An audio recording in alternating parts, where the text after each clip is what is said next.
Hot Yoga 101, complete guide for first timers. Now, if you're not a first timer, still watch this video. It's gonna be good reminders because I'm gonna walk you through the entire process. And if you're a teacher, this is gonna help you relate more and connect more with your newbies. First of all, don't be afraid. Don't be scared.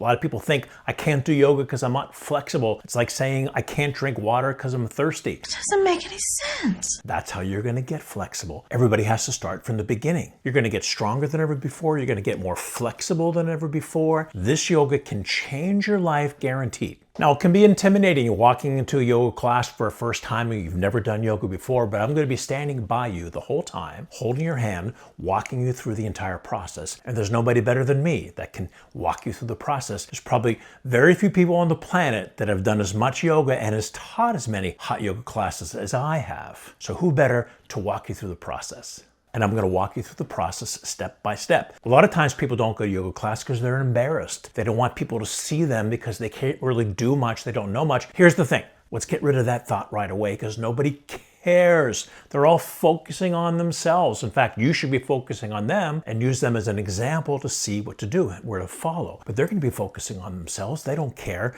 The teacher may be looking at you, but they're more invested in your success. So don't be embarrassed. Nobody's looking at you. And if they are, they don't care. Now, before we continue on, if you're new to the channel, please consider subscribing, hit the like button and the subscribe button. Any questions or comments, put them down below. I'm happy to get back to you. You want to learn all about hot yoga tutorials, flows, factoids. And by the way, I've got the bling shirt back because as some of you know, I'm in show business, at least part-time. I got like 3 jobs, 3 gigs next week. So I brought out the shirt to get me back into the mindset. Really? Really? All right, first things first, we got to find a yoga studio for you to go to. If you find a Bikram studio in your hometown, go to Google search, find a Bikram studio in your hometown. Now, most people associate hot yoga with Bikram yoga. My approach is the Barkan Method. In the Bikram yoga world, you're going to be doing 26 postures and 2 breathing exercises. In the Barkan world, we do all the 26 postures and the 2 breathing exercises in the Bikram flow, but I've added postures. Now, some of the Bikram teachers can be a little on the strict side. They have certain rules. I don't know, but I've been told. So just expect to go in, to follow a routine, to find your spot in the room, which I'm going to tell you about where to stand in a minute. Sometimes the teachers can lead with a little more authoritative energy. You may find a Barkan Method hot yoga studio in your community. We're all over the United States and also international. We have schools in Melbourne, Australia, and even more so in Adelaide, Australia, Tokyo, Budapest, Reykjavik, and Selfoss, Iceland, Lausanne, Switzerland, and of course all over the United States. The difference between Bikram and Barkan, and I've done a couple videos on that. Check it out after you watch this one. Here's one video that I did recently on the difference between Bikram and Barkan. I've added a few poses, added to the 26 and 2, brought in a little more cardio and upper body strength. So when I'm talking about hot yoga, I'm talking about Vishnu Ghosh, Bikram yoga, Barkan yoga, coming from this particular lineage in Calcutta, which is in the northeast of India in the state of Bengal. And if you don't have access to a Bikram school or a Barkan school or a hot yoga school in your area, I created the Barkan Method Hot Yoga On-Demand membership. There's over 600 classes now. I put the link in the description below. There's a 7-day free trial.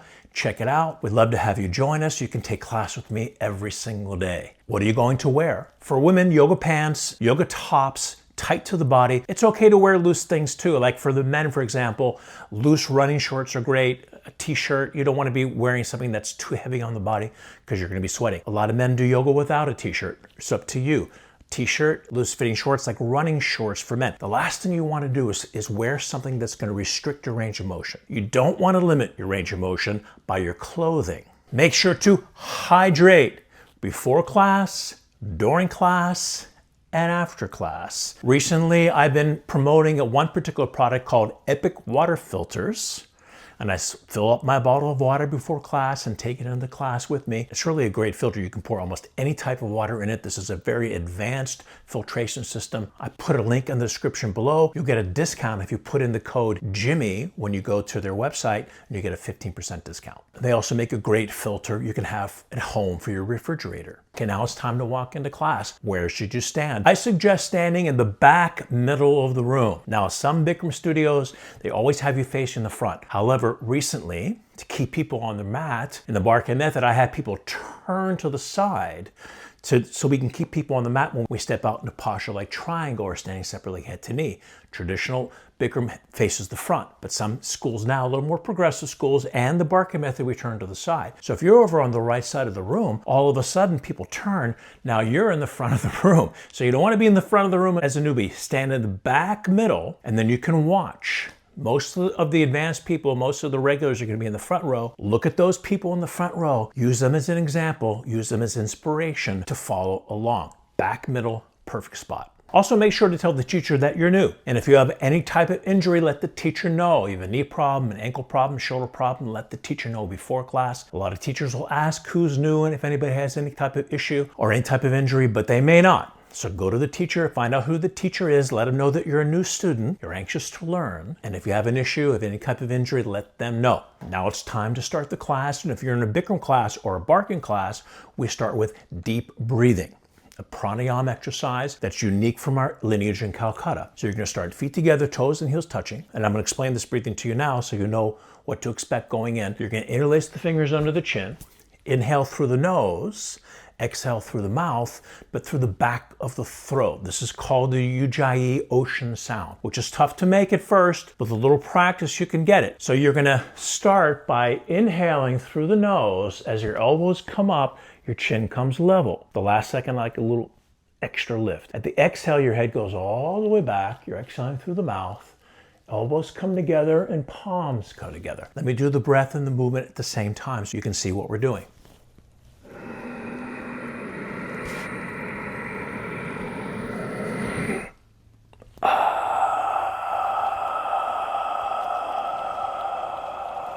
Now, recently I did a video on this particular breathing. Check it out after you watch this one. A lot of times people move their head too fast. You don't want to have your head down in 1 second and take 5 seconds for your arms to go up, or you don't want your head back in 1 second and 5 seconds for your arms to come together. Let it all work together at the same time.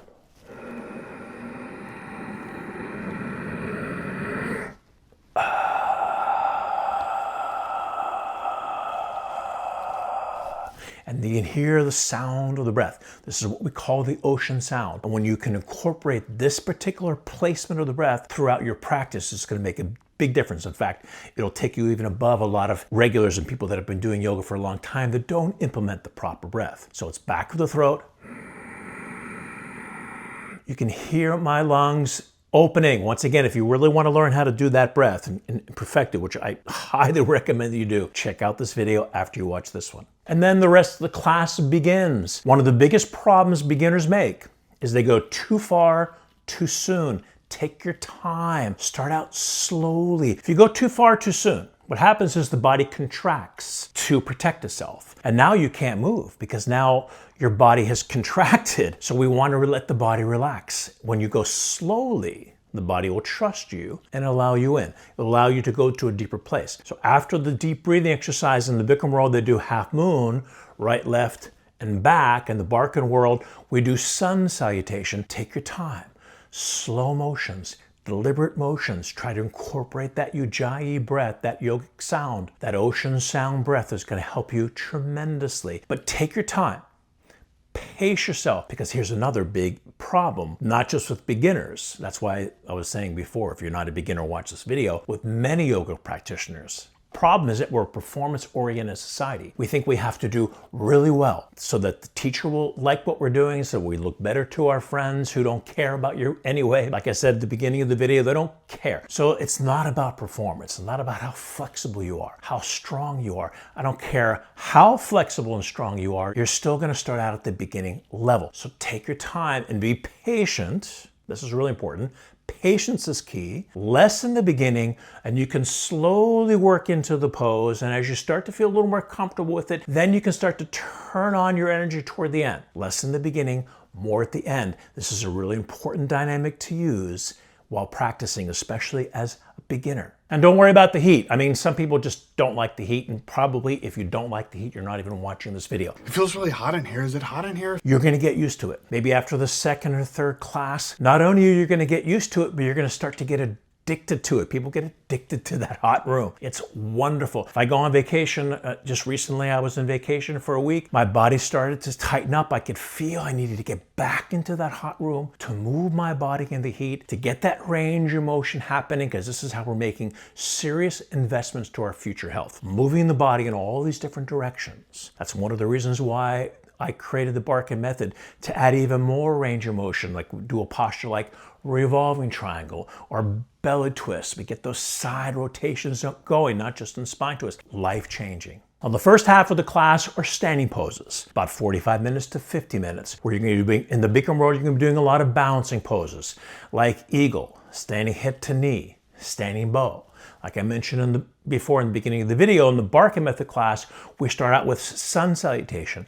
Then we do moon salutation, so it's a little more cardio. And then we get to the balancing poses, standing head to knee, standing bow. Like I mentioned, every posture in Bikram's flow is in my flow. This is what I call the Shiva, the standing poses, the first half of the class, the Shaivite energy, the Shiva energy. And now we get to the floor. And now we go into Savasana. Get to the floor poses. This is the Shakti energy. We bring the Shiva and the Shakti energy together. So the second half of the class, you're doing postures on the floor like cobra pose, bow pose, spine twist. And we finish the class with Kapalbhati blowing. Let me explain how that works. You're going to exhale through your lips like you're blowing out a candle, short and sharp. Every time you blow out, the stomach comes in. You're going to push on your thighs. You're sitting on your heels. Each time you blow out, the stomach comes in. You're pushing. Shh, shh, shh. Making an SH sound through the lips. Some other yoga styles do it through the nose. We do it through the mouth. Each time you blow out, stomach in, the inhale is silent. And the very last thing that we do in both the Bikram world and the Barkan world and many other yoga styles of yoga is the final Shavasana. Bikram pronounces it wrong, and you may hear somebody say Savasana. It's actually pronounced Shavasana. Take advantage of this moment. Don't get up right away and roll up your mat and leave. Iyengar says you should lay 20 minutes in Shavasana. I think it's a little too long. A lot of studios will kick you out probably after about 5 minutes anyway, but take advantage of that time. And other types of exercise, resting allows you to recover for the next exercise. In the yoga world, the rest, the Shavasana, is just as much a part of the process as the posture itself, especially the final Shavasana, which I consider to be the most important moment of the class. You're laying in that position, arms by your side. Now you can close your eyes and just let all the blood and oxygen, the prana and the Shakti, flow through the body into all the open channels we call in the yoga world the nadis. This is how you're going to be replenished.